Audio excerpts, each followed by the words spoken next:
আজ আমরা কাজী আনোয়ার হোসেনের মাসুদ রানা সিরিজের মানে সাগর সঙ্গম বইটা নিয়ে যে রিভিউটা বেরিয়েছিল সেটার একটু গভীরে যাব। হ্যাঁ, সাগর সঙ্গম। দেখব যে এই আলোচনাটা বইটার কোন দিকগুলো তুলে ধরে আর কেন এটা মানে পাঠকের জন্য গুরুত্বপূর্ণ হতে পারে। ঠিক। রিভিউটা পড়ে আমার মনে হলো শুরুটা নাকি বেশ সাধারণ, একটা তাসের টেবিলের গোলমাল দিয়ে। তাই নাকি? তাসের টেবিল থেকে? হ্যাঁ, কিন্তু ওই রিভিউ বলছে সেখান থেকেই নাকি ব্যাপারটা ডালপালা মেলে একটা আন্তর্জাতিক ষড়যন্ত্রের রূপ নেয়। ঢাকা, চট্টগ্রাম, তারপর একদম কক্সবাজারের সাগর পর্যন্ত। ওয়াও, মানে একটা ছোট ঘটনা থেকে এত দূর। হ্যাঁ, এটাই তো মজা।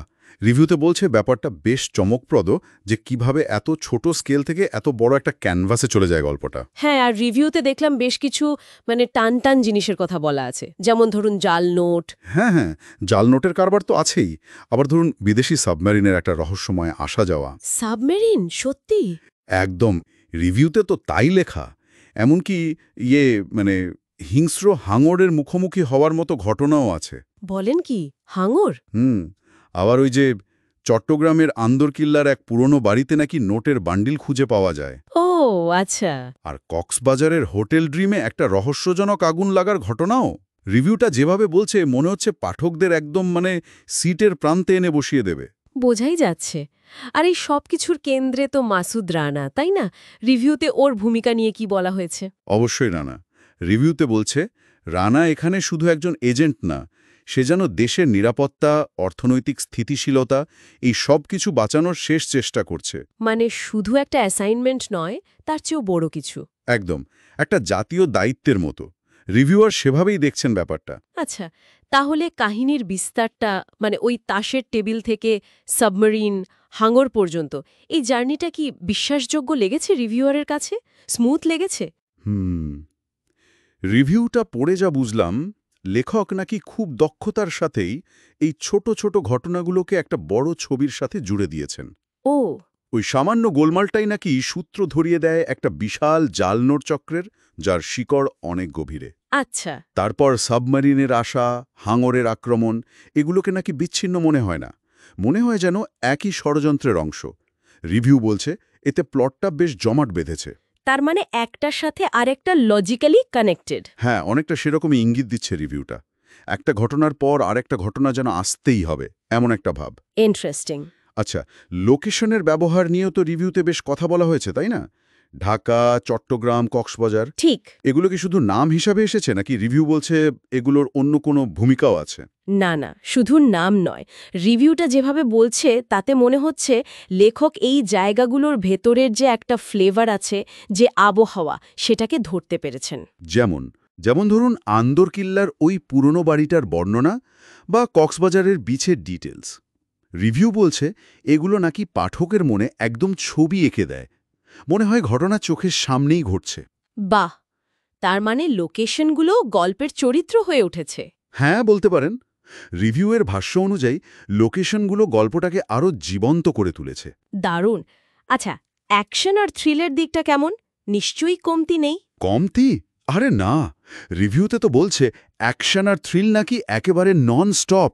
ও সাবমেরিনের ভেতরের ওই টেনশন, হাঙরের সাথে লড়ার ভয়ঙ্কর মুহূর্তগুলো, গোপন কাগজপত্র চালাচালি, আবার টাকা পাচারের জটিল ব্যাপার-স্যাপার।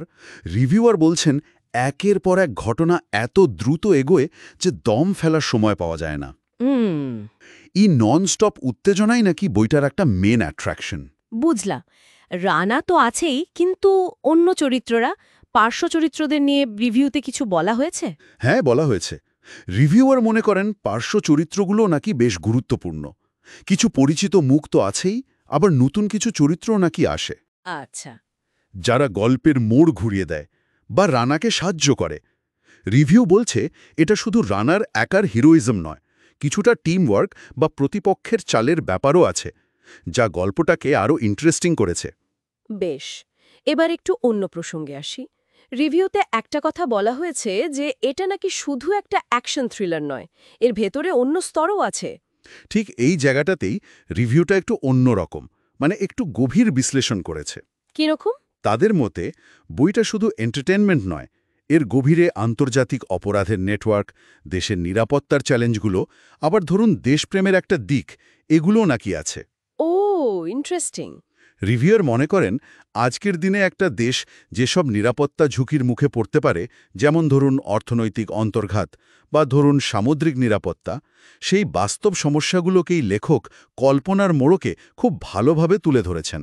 তার মানে পড়ার পর শুধু থ্রিল না, কিছু ভাবার জিনিসও থাকে। একদম।